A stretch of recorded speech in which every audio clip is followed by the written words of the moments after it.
বাড়ির মেয়েরই তো জানানো উচিত সেই অজানা তথ্যটি বাড়ির প্রত্যেকটি সদস্যকে।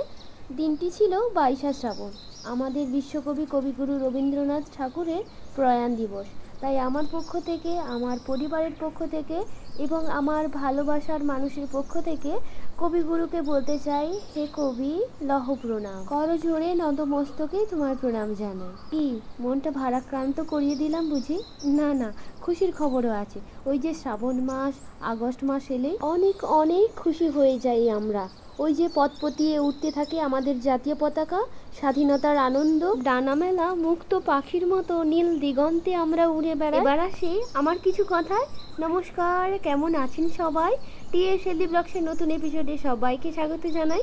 বড়দের অনেক অনেক প্রণাম জানাই, সেই সঙ্গে জানাই ছোটদের অনেক অনেক ভালোবাসা। তোমরা আমাকে দেখেই বুঝতে পারছো যে আমি কোথায় চলে এসেছি। হ্যাঁ, আমি আমার বাগানে চলে এসেছি। বর্ষার সময় যে সবজির গাছগুলো আমি লাগিয়েছিলাম কিংবা ফলের গাছগুলো লাগিয়েছিলাম, ওই একটা দুটো করে আমার বাড়ির মতো হয়ে যাচ্ছে। এবার চলে এসেছি দুপুরের রান্নাতে। আজকে ভাবছি আমি ওই ভাজাভুজিই করব। ভাজাভুজি দিয়ে ভাত খেতে আমার তো বেশ ভালোই লাগে। আর কোনটার সঙ্গে কোনটা দিয়ে কি সবজি হবে তা ভেবে না পেয়ে মা বলতো যে ওই কাটাকুটি করে দিচ্ছি, ব্যাস একটু ভাজাভুজিই করে না। তাই আজকে ওই চিচিঙ্গা ভাজা হবে, উচ্ছে ভাজা হবে, আলু বরবটির ভাজা হবে, আর হবে আলু পটল দিয়ে মাছের ঝোল। আর তোমরা তো জানোই রোজগারের রান্নাতে বাড়ির সমস্ত মশলাগুলো, দৈনন্দিন যে মশলাগুলো ব্যবহার করা হয় ওগুলোই দেওয়া হয়। আর হ্যাঁ, আর একটা ভাজা বলতে তোমাদের ভুলেই গেছি, ওই যে মাছের ডিমের বড়া হবে। এবার তোমাদের আমি জানাতে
ছোট থেকে বাবা মারা তো এই শিক্ষা দেয় আমাদের যে খাওয়ার সব সময় ভাগ করে খেলে খাদ্যের গুণটা, খাদ্যের স্বাদটা অনেকখানি বেড়ে যায়। এই কথাটা আমার বাড়ির প্রতিদিনই নীতি কথা বলতে পারো।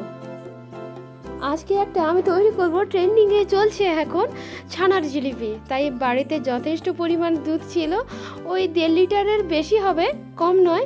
আমি দুধটা নিয়েছি, দুধটা নিয়ে উনানেই বসিয়ে দিয়েছি। তবে এখন ছানা তো বিভিন্ন পন্থায় কাটা যায়, যেমন ভিনিগার দিয়ে অনেকে করে। যেহেতু আমাদের বাগানে একটু যথেষ্ট লেবু আছে, ওই জন্য লেবু আমি তুলে এনেছি। আর একটু পেকেও যাচ্ছে লেবুগুলো।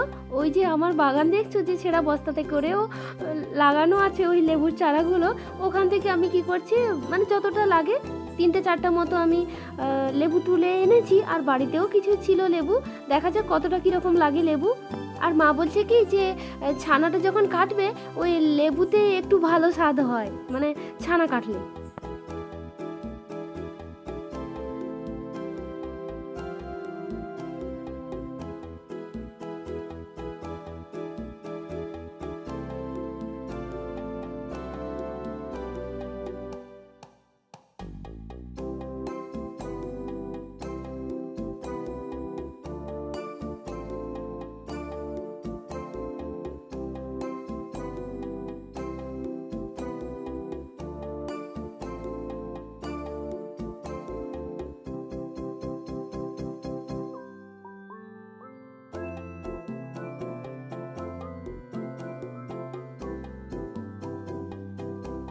এখানেই তোমাদের একটা কথা বলি, আমি লেবুর জলটা দিয়েছি, তারপর কি করেছি, আমি উনানের আঁচটাকে একদম কমিয়ে দিয়েছি। যদি বেশি পরিমাণ তাপ দিয়ে একটু বেশি সময় রাখা যায়, ছানাটা কিন্তু অনেকটাই শক্ত হয়ে যাবে, অতটা ভালো স্বাদের হবে না। আর ছানা থেকে জলটা খুব ভালো করে তোমাকে নিংড়ে নিতে হবে। আমি ওই একটা কাপড় দিয়ে, সুতির কাপড় দিয়ে বেশ ভালো করে নিংড়ে নিয়েছি। টোটাল ছানাটা আমার অনেকটাই পরিমাণ বেরিয়েছে, আমি কিছুটা তুলে রেখেছি। আর আমি একটু 300 মতো নিয়েছি, সঙ্গে একটু ময়দা নিয়েছি, আর একটু সুজি নিয়েছি, আর তোমার হচ্ছে বেকিং পাউডার আর বেকিং সোডা নিয়েছি, আর হচ্ছে গুঁড়ো দুধ নিয়েছি 3 প্যাকেটের মতো। তবে এখানে আমি তৈরি করতে গিয়ে যা একটুখানি অসুবিধা হয়েছিল, নাহলে খুব অনেক ভালো হয়েছিল। স্বাদটা যেহেতু মানে বাড়ির তৈরির, অনেকটাই ভালো হয়েছিল, যেহেতু কোনো ভেজাল ছিল না। ময়দা এখানে তোমাকে দিতে হবে, যদি 300 খানিক তুমি ছানা নাও, আমার মনে হয় 100 কমে ময়দা, হ্যাঁ ময়দাটা 100 একটুখানি কম দিলেও হবে, কিন্তু সুজির পরিমাণটা অনেকটাই তোমাকে কম দিতে হবে, জাস্ট একটুখানি। তোমার সুজির পরিমাণটা যদি একটু বেশি হয়ে যায়, তাহলে ওই মিষ্টিটা বাইরের লেয়ারটা একটু শক্ত হয়ে যেতে পারে। আর আমি বেকিং পাউডার কিংবা বেকিং সোডাটা দিয়েছি অনেকটাই পরিমাণ কম, তবে বাড়িতে খাওয়া হবে বলে ওগুলো আর বেশি দিতে চাইনি আমি। ওই ছানাগুলোকে ভালো করে আগে দলাই মলাই করে নিতে হবে, যাতে কোনো ওই যে দানা পাকিয়ে না থাকে। তারপর একের পর এক সমস্ত উপকরণগুলো দিয়ে তারপরে আমি একটু ভালো করে আবার ঘষাঘষি করে নিয়েছি। সব উপকরণগুলো আমি একসঙ্গে যখন মাখাই, তখনই অনুভব করলাম যে একটু জলের কিংবা দুধের প্রয়োজন আছে, তাই অল্প করে, একদম অল্প করে দিতে হবে, যাতে একদম বেশি দেওয়া যাবে না। তারপর করতে যখন আবার একটু অনুভব করলাম যে আমার হাতে চ্যাটচ্যাটে হয়ে লেগে যাচ্ছে, তখনই বুঝলাম যে না, একটুখানি ঘি দিতে হবে। তাই ঘি দিয়ে দিলাম। ঘি দেওয়ার পরে তোমরা দেখছো যে আমার হাতে একদম আর লেগে থাকছে না।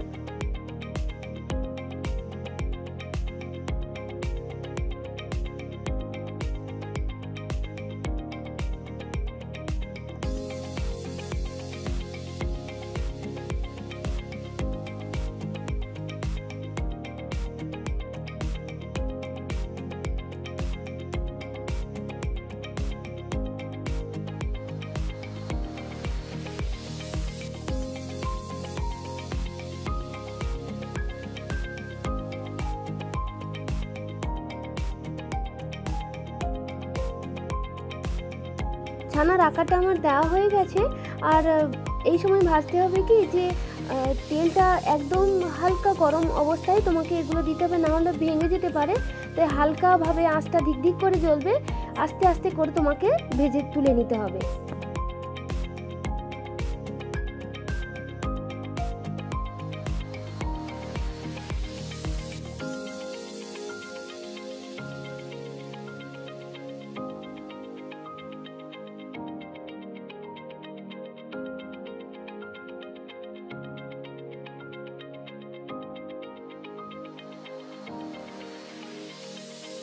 এক এক করে জিলিপিগুলো আমি ভেজে সব তুলে নিয়েছি, আর ওদিকে মিষ্টি রসটাও আমি করে নিচ্ছি।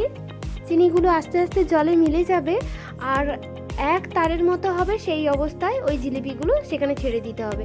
তবে একটু হালকা গরম অবস্থায় দিলে ভালো হবে, জিলিপিটাও একটু হালকা গরম গরম থাকবে আর ওই চিনির শিরাটাও একটু হালকা গরম অবস্থায় থাকবে। আমি এখানে একটু দুধ দিয়েছি, কেন চিনির গাতটা একটু ক্লিয়ার করে একদম পরিষ্কার হয়ে বেরিয়ে যাবে বলে আমি উপর থেকে একটু দুধ দিয়ে দিয়েছি। আর দিয়ে দিলাম থেতো করা কয়েকটা এলাচ। এমতো অবস্থায় আমি বারবারই পরখ করে দেখছি যে এক তারের মতো হয়েছে কিনা। খুব বেশি হয়ে গেলে তখন অসুবিধা আছে ওই জিলিপির জন্য, একদম শক্ত হয়ে যাবে, কিচ্ছু হবে না তখন আর।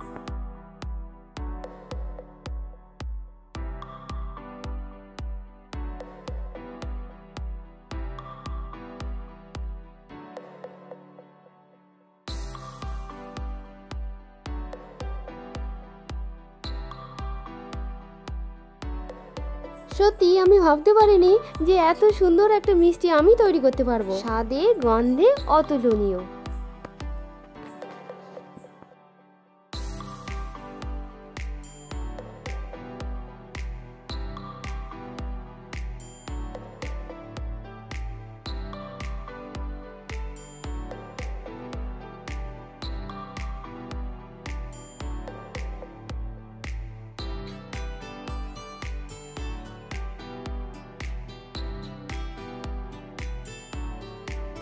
অনেকদিন পরে পরে তো আসি, বেশি একটু কথা বললে ক্ষতি কি? দাঁড়াও দাঁড়াও, যাচ্ছ কোথায়? আরও একটা রেসিপি আছে, দেখে যাও।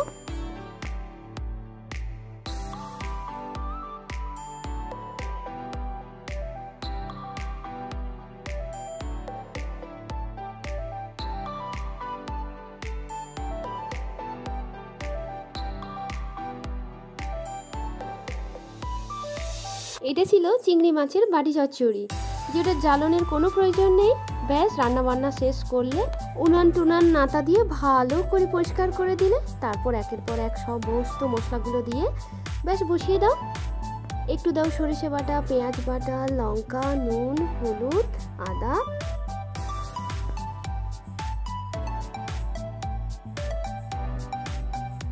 সব ভালো করে মাখিয়ে শিল ধোয়ার জল দিয়ে উপর দিয়ে ঢাকা লাগিয়ে দাও। ব্যাস উনানে বসিয়ে দাও। আর হ্যাঁ, দিয়ে দাও একটু সরিষার তেল।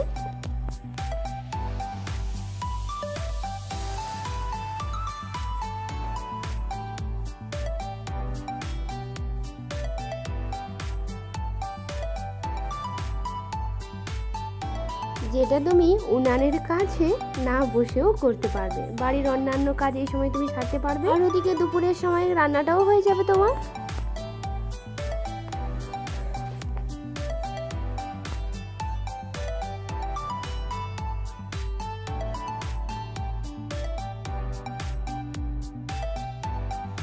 কি দেখেই খিদে পাচ্ছে? জানি খিদে পাবে। ঝিমঝিম করে বৃষ্টি পড়ছিল, তাই অনেক লোভ হচ্ছিল ওই চপ খাওয়ার জন্য। শুধু চপ হাতে কি আর দাঁড়িয়ে থাকলে ছবি তোলা যায়? ঘুমোচ্ছিল, ছেলেকেও ডেকে তুললাম, আমিও একটু সাজিয়ে ফেললাম। মা ছেলে মিলে সন্ধেটা দারুণ উপভোগ করলাম। বাবা মাকে অনেক ভালো রাখবো, অনেক যত্নে রাখবো, নিজেরাও অনেক ভালো থাকবো। নিজেরা ভালো থাকলে তবেই তো অপরকে ভালো রাখতে পারবো। নিজেরা অনেকখানি সুস্থ থাকতে চেষ্টা করব, সুন্দর মনের মানুষ হতে চেষ্টা করব, আর চেষ্টা করব মানুষের বিপদে আপদে আমরা যেন সব সময় তাদের সঙ্গে থাকি। ভালো লাগলে একটা লাইক করো। Thank you and God bless you.